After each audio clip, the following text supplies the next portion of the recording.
O yan, mga kabunyog, mga kababayan, may dalawang matinding pangyayari. Ha? Breaking news ito kahapon. Breaking news ito kahapon, mga kabunyog, mga kababayan. Dalawang mainit na mga pangyayari kahapon, ha? Na maaaring hindi lang natin napansin ang implication nun, pero matindi ito. Ha? Yung Duterte Youth Party List ay formal nang dinisqualify ng COMELEC. Ha? Bagamat second division pa lang yon, mayroon pang unbank, pero COMELEC na rin yun. Talagang ha? Kinansila na ang registration ng Duterte Youth. Ay alam naman natin ang Duterte Youth, itong sila Cardema, ay talagang sagad-saring Duterte yan. Kaya nga ang pangalan Duterte Youth hindi tinatago yung pagka-Duterte nila. Ha? Ngayon, mayroon pang isang pangyayari kahapon na hindi nga lang napansin ng iba. Ha? Natabunan kasi nung Duterte Youth mas controversial kasi yung Duterte Youth. Pero mayroon pang isang pangyayari kahapon. Alam naman natin na yung eleksyon sa Manila, ng City of Manila, yung eleksyon ng nakaraang May ay na mainit. Kasi ang naglaban diyan na mayor, si Lacuna at saka si Isko Moreno. Si Lacuna saka si Isko Moreno. Mayroon pa diyan si Sam Bersosa pero hindi masyado yun Si Lacuna kasi manok ng administrasyon ni Marcos at ni Romualdez, si Hani Lacuna. Si Isko naman, sinuportahan ni Sara. Nagsalita pa si Sara doon sa rally ni Isko. Pero ang isa pang matinding labanan dyan, yung mga kongresista. Kasi ang mga kongresista ng Manila, talagang anti-Sara yan. Mga members yan ng Quadcom. Si Benny Abante, congressman yan ng Manila. Hindi ko lang natandaan kung anong distrito. Si Benny Abante ng Quadcom. Tapos si Joel Chua, saka si Valeriano, mga rin yan, congressman din yan ng Manila. Hindi ko rin tanda kung anong distrito. Ngayon, si Valeriano, yan yung nag-privilege speech laban kay Sara. Si Joel Chua naman, siya yung chairman ng House Committee on Good Government and Public Accountability, yung House Blue Ribbon Committee na nag-imbestiga ng confidential funds ni Sara. Kaya mainit talaga ang dugo ni Sara sa mga kongresista ng Manila. Si Benny Abante, dahil kalaban nila ito sa Quadcom, si Joel Chua na chairman ng House Blue Ribbon Committee na nag-imbestiga ng confidential funds ni Sara, si Congressman Valeriano na siyang nag-privilege speech na naging mitya para magsagawa ng investigasyon ng Kamara ng confidential funds ni Sara. Kaya ang ginawa talaga ni Sara, pumunta doon sa Manila nung panahon ng elections. Nagtribuna siya, si Sara Duterte, nagsalita siya doon. Pero sa kabila noon, nanalo pa rin si Valeriano, nanalo si Joel Chua. Pero si Benny Abante, natalo. Kaya lang, nanalo lang yung kalaban, si Joel Oy. Ang suportado ni Isko Moreno at saka ni Sara, si Joel Oy. Nanalo lang ng 1,000 votes. 1,000 plus, kunti lang. Sabi ni Joy Jularbal, 6 district si Abante. 6 district nga pala. So ngayon, anong nangyari? Ang latest na balita, finansila ng COMELEC Second Division void ab initio. Yun tandaan natin. Void ab initio. Ano ang implication ng void ab initio? Ibig sabihin, mula pa sa simula, yung certificate of candidacy ni Joel Oy, yung kalaban ni Benny Abante, ay defective na. Depektibo. Dahil yung kanyang yung kanyang COC mismo ang may defect, ibig sabihin, hindi siya naging kandidato. Kung hindi siya naging kandidato, ibig sabihin, yung natalong kandidato ang uupo. O sino yon? Si Benny Abante. Kaya ngayon, ipoproklama na si Benny Abante. O di lalabas nito, lahat ng kongresista na kalaban ni Sara doon sa Manila, si Valeriano, si Joel Chua at saka si Abante, makakaupo. So ngayon, ang tanong, pareho ito pro-Duterte, Duterte Youth, saka si Joel Oy. Pareho kinansila ng COMELEC. Anong gagawin ng mga Duterte dito? Aalma ba sila? Mukhang Alam nyo, kapag ganyan na ang laban, Duterte Youth, pinansila ang registration. Si Joel Oy, kalaban ni Abante, pro-Duterte yan, manok ni Sara yan. Pinansila rin ang COC, void ab initio. Kaya si Benny Abante na ang ipoproklamang nanalong kandidato sa Manila. Anong mangyayari na? Anong mangyayari na dito sa mga pwersa ni Sara? Nagyayabang na rin sana si Isko Moreno eh. Sabi ni Isko Moreno, mag-ayos kayo. Kasi hindi nga nanalo si Benny Abante, nanalo yung manok nila ni Sara, si Jewel Oy. Ay hindi pa pala dapat magsaya si Isko Moreno. Mayroong galaw pala sa ang kampo ni Benny Abante. Ha? Kasi kunti lang yung lamang ni Jewel Oy kay Benny Abante. Kunti lang, 1,000 plus. Ha? Kunti lang. Oh, mayroong nakuhang butas kay Jewel Oy. Yun ang problema. May nakuhang butas kay Jewel Oy. Ang nakuhang butas, void ab initio, yung kanyang COC. Ibig sabihin, hindi siya naging kandidato. Kung hindi naging kandidato si Jewel Oy, yung papalit sa kanya yung natalo. Si Benny Abante. At ipoproklama agad yan. Ipoproklama agad yan ng COMELEC at papaupuin naman yan ni Romualdez. Kakampi nila yan eh. Ngayon, anong gagawin ng kampo ng Duterte? Ha? Ha? Hindi, sabi ni Kiko Man, si Isko dapat iprotesta din yan. Ito, magiging ano na ito, warning na ito kila Isko Moreno. Huwag kayong masyadong mayabang. Ha? Hindi na kayo ang nasa administrasyon. Parang ang mga nangyayaring ito, parang mensahe ito sa mga pro-Sara at pro-Duterte. Huwag kayong masyadong mayabang. Pag may nakuha sa inyong butas, madidisqualify kayo. O, parang ganun ang nangyayari dito. Iyak ang mga DDS dito. Anong gagawin nila? Magrarally sila. Ha? Magrarally sila. Ganyan ang buhay. Ginawa rin kasi nila yan noong panahon ni Duterte. Ang ano talaga naman kasi sa Pilipinas, ang buhay ay weather-weather lang. Ha? Oh. Kaya ito mga kabunyog, mga kababayan, magiging ano ito, magsisend ito ng chilling effect. Kaya yung mga kongresista, mga tao ni Sara na nanalo, lalong hindi na yan lalaban. Hindi na yan gagalaw. Bakit? Baka hanapan rin tayo ng butas. Nanalo na tayo, madisqualify pa tayo. Di ba? Oh. Kaya yung mga kabunyog, mga kababayan, anyway, hindi natin alam ang buong kwento niyan.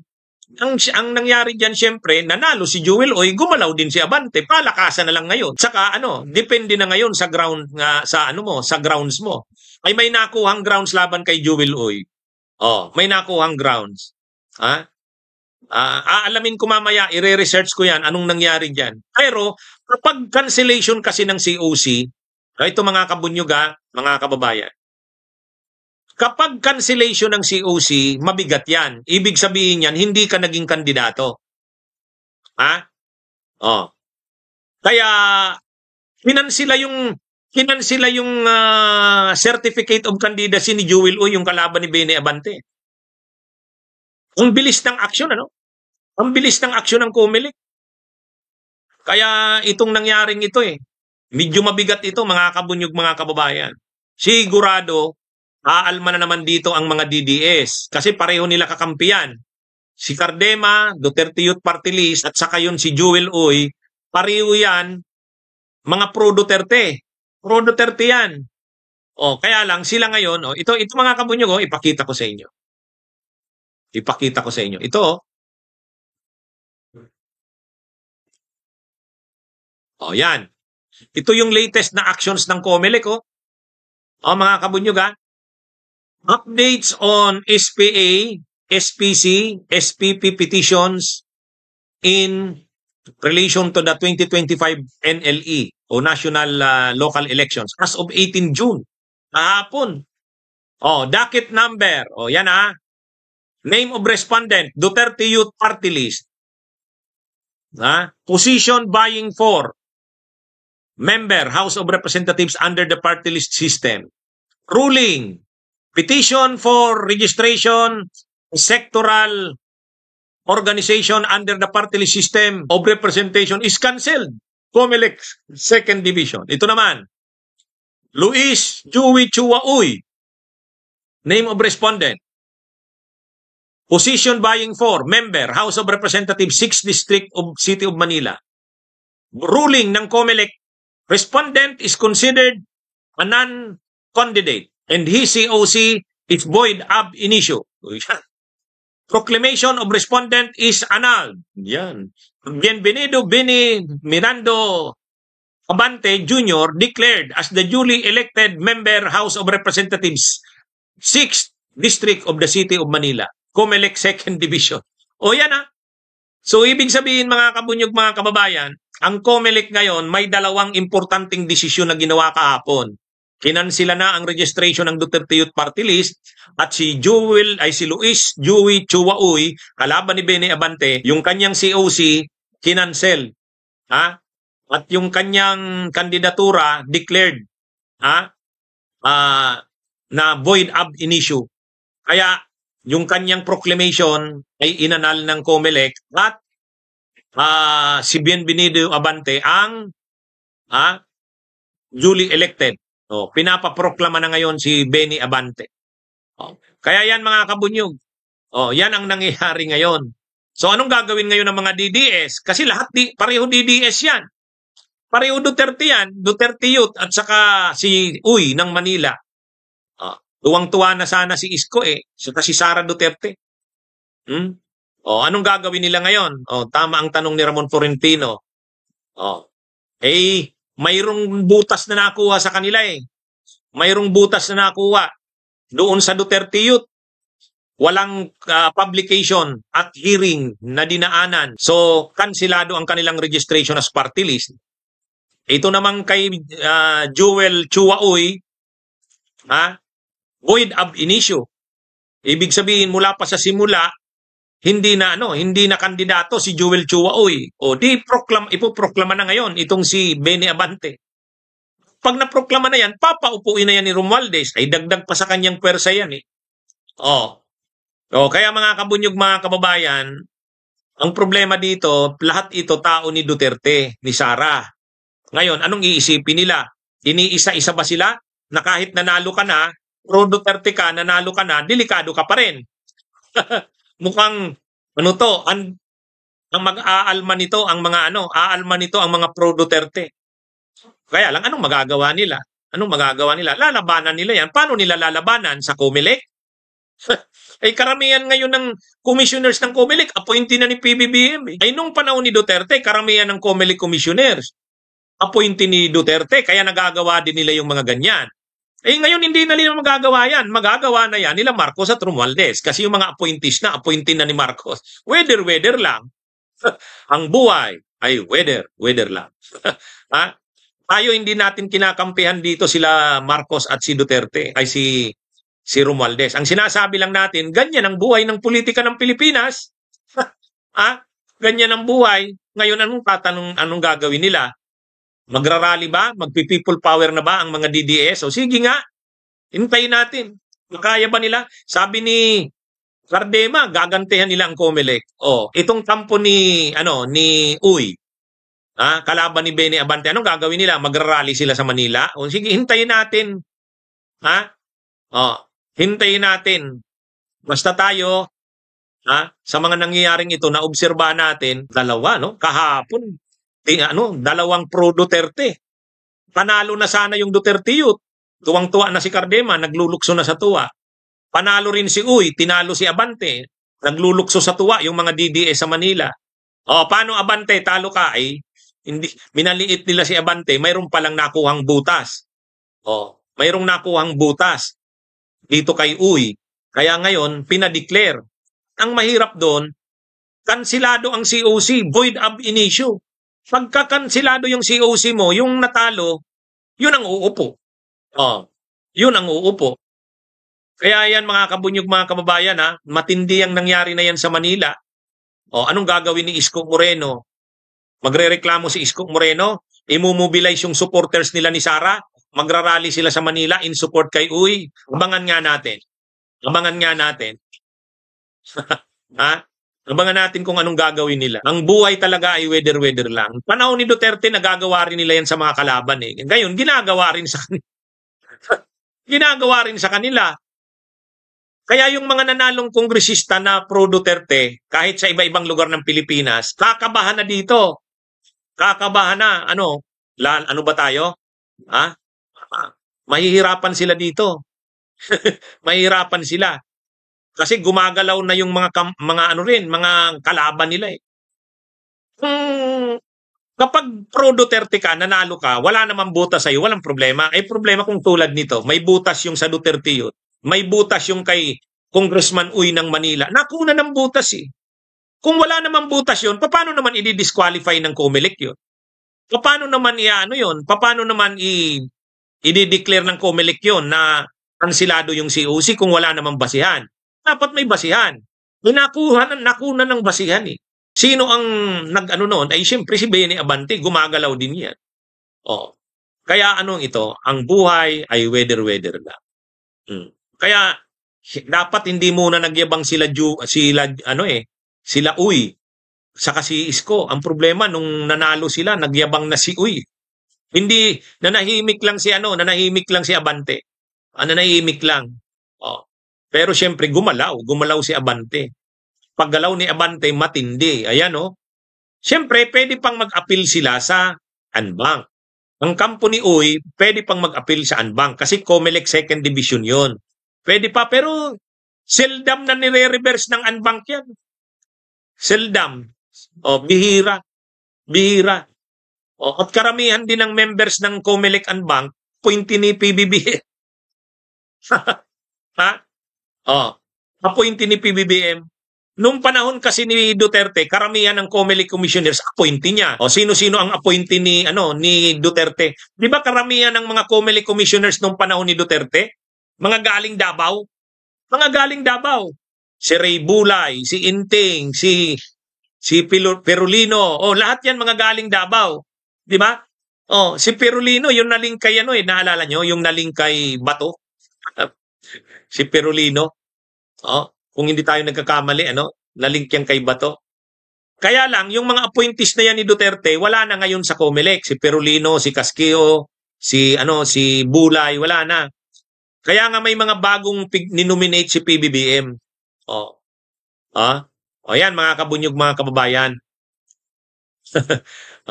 Anyway, sabi ni Joseph Roblesa, hindi pa raw tapos ang DDS, no?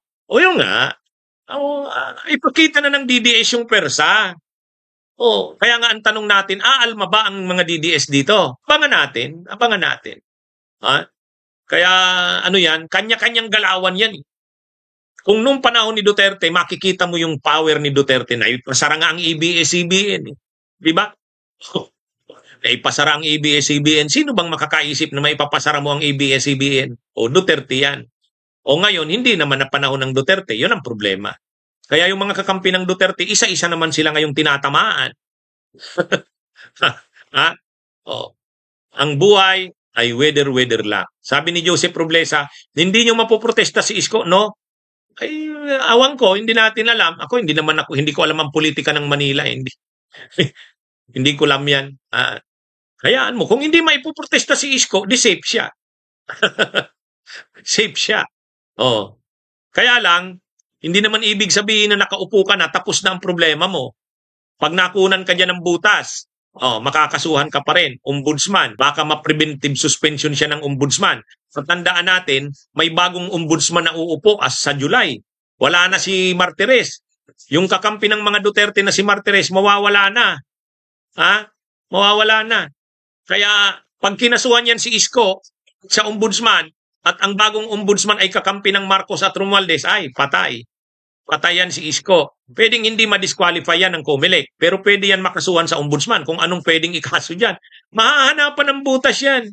Lalo pa kasi si Isko, mayabang din si Isko eh. Kinakalaban sila Abante, kinakalaban sila Joel Chua at saka si Valeriano. Sabi ni Isko, kayo, na mga kongresistas ng Manila, mag-ayos-ayos kayo. Imaginin mo, hindi mo naman hawak ang mga kongresista, sabihan ni Isko. Kayong mga kongresista ng Manila, mag-ayos-ayos kayo. Ano yan eh? Sabi ni Joseph Roblesa, hindi yan basta-basta matatanggal si Isko. Ay mahirap sabihin yan. Si Sereno nga, nung panahon ni Duterte, marami rin tayong nagsasabi noon, kaming mga lawyers, hindi matatanggal si Sereno yan. Ano tatanggalin yan? Impeachment? Hindi yan matatanggal, ay minakuha silang paraan. Kuwaran to. Kung gusto may paraan, sigurado yan. Sigurado yan. Kaya dapat si Isko, medyo bawas-bawasan niya ang yabang niya. Medyo bawas-bawasan niya. Itong nangyaring ito kay Uy, kakampi nila to. Warning na ito. Ha? Okay, sige mga kabunyog, mga kababayan. Magandang araw sa inyong lahat, ha. Mabuhay po tayo. Mabuhay tayo. Bunyog, bunyog, halikan na kasama ka. Bunyog, kapag buklod ay may pag-asa. Luzon, Visayas, Mindanao, isa ang pananaw. Sa bagong Pilipinas ang bunyog isisigaw. Bunyog.